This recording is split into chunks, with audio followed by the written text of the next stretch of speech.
जी तो दोस्तों, वो हमारे जैसा ही था।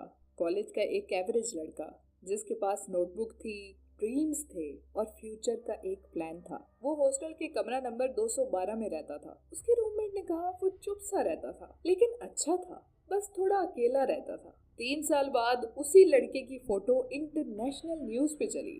Terrorist attack, mastermind arrested in Lahore. और फिर हर तरफ से आवाज आने लगी, यार ना कर, वो तो बड़ा मासूम सा था। चलें जी, तो लेट्स रीवाइंड दिस माइंड। अस्सलाम वालेकुम बडीज, मैं हूँ सानी खान, एक सर्टिफाइड क्लिनिकल साइकोलॉजिस्ट। और आज हम घुसने जा रहे हैं एक ऐसे दिमाग के अंदर जो कभी डायरिया लिखा करता था और एक दिन बारूद भरकर बॉम्ब ब्लास्ट करने लगा। ये सिर्फ एक कहानी नहीं है दोस्तों, ये एक साइकोलॉजिकल इन्वेस्टिगेशन है। So let's dive into it. तो उस लड़के की क्लास में सब ठीक था, लेकिन उससे महसूस होता था कि लोग उसे इग्नोर करते हैं। घर में माँ बाप कहते हैं तुम्हारा कजन कनाडा चला गया और तुम तो अभी तक वहीं के वहीं हो, हमें ना सुख दिखाना। उसे लगता था कि दुनिया अनफेयर है। धीरे धीरे ये शिकायत गुस्से में बदल गई। उसके दोस्त कहने लगे एक अजीब से गुस्से में रहता है हर वक्त, लगता है खुद से भी गुस्सा है और दुनिया से भी। फिर अचानक एक दिन सोशल मीडिया पर एक अननोन प्रोफाइल ने उससे कांटेक्ट किया।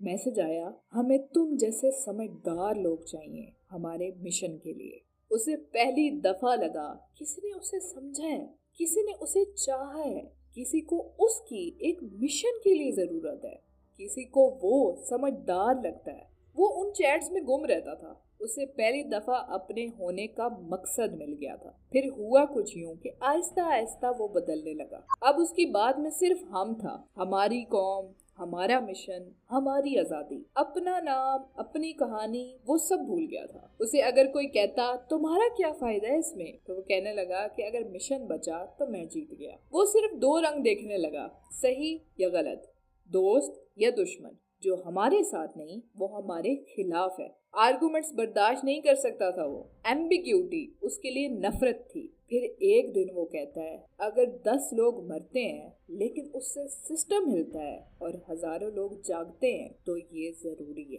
उसे अब अपने एक्शंस गुनाह नहीं लगते थे। वो कहता था ये अल्लाह का काम है, मैं तो सिर्फ हाथ हूँ। फिर आया कुर्बानी का वक्त। उसको सब साथियों ने गले से लगाया कि वो अपने मिशन के लिए शहीद होने जा रहा है। हजारों लोगों को जगाने के लिए चंद लोगों की कुर्बानी के साथ इस बार वो अपनी जान की भी कुर्बानी देने जा रहा है। वो अपने मिशन का हीरो बनने जा रहा है। उसकी जान उसके मिशन की जीत है, जिससे बढ़कर उसके लिए अब कुछ नहीं।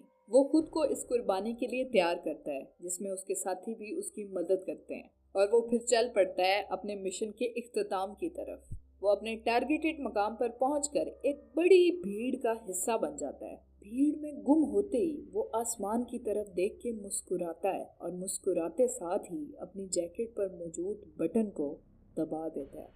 और बटन दबाते ही वो अपने साथ साथ हजारों लोगों की जान एक सुसाइड बॉम्बिंग के हवाले कर देता है।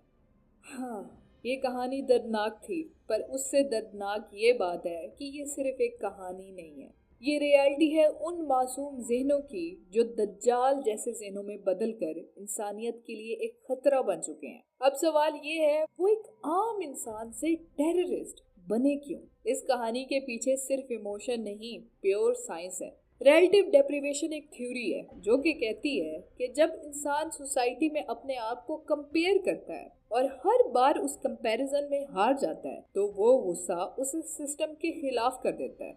और जब कोई ब्रोकन फील करता है तो वो किसी न किसी कॉज में अपनी वैल्यू को ढूंढने लग जाता है। उसको कुछ भी चाहिए होता है जो उसको एक पहचान दे दे। टेररिस्ट ग्रुप ये हीरो बनने का चांस ऑफर करते हैं और फिर कुछ लोग उन ग्रुप से इतना डीपली अटैच हो जाते हैं कि उनकी पर्सनल आइडेंटिटी बिल्कुल खत्म हो जाती है। और फिर वो टेररिस्ट उनको रिलीजियस आइडियोलॉजीज के अंदर ढांप कर उनकी ब्रेन वॉशिंग करते हैं, उनको ब्लैक एंड व्हाइट थिंकिंग सिखाते हैं। ब्लैक एंड व्हाइट थिंकिंग एक साइकोलॉजिकल बायस है, जिसका मतलब है या गलत या सही। उसमें कोई ग्रे एरिया नहीं होता, कोई बीच वाली बात नहीं होती। उनको सिर्फ गलत और सही सिखाया जाता है, यानी सिर्फ और सिर्फ एक्सट्रीम ओपिनियंस, एक्सट्रीम बिलीव्स, जिससे उनका सारा फ्लेक्सिबल माइंड बिल्कुल खत्म कर दिया जाता है। और उन्हें फिर सिर्फ दो चीजें नजर आती हैं, सही और गलत। और इस्लाम को और मोस्टली दूसरे रिलीजन्स को मैनिपुलेटेड अंदाज में पेश करके सही उनके लिए एक्सट्रीम सही और गलत को एक्सट्रीम गलत बना दिया जाता है, जिसकी वजह से टेररिज्म उनके इस एक्सट्रीम सही नजरिए में उनको जिहाद लगने लग जाता है। उससे उनको कोई गिल्ट महसूस नहीं होता, क्योंकि वो उसे लॉजिकली खुद के लिए सही में कैटेगराइज कर लेते हैं। जैसे कि अगर 20 लोगों की मौत से 1000 लोग जागते हैं तो ये सही है। उनको ग्रे एरिया नजर नहीं आता कि उसमें 20 लोगों की अगर जान जा रही है तो वो 20 लोग इंडिविजुअल हैं।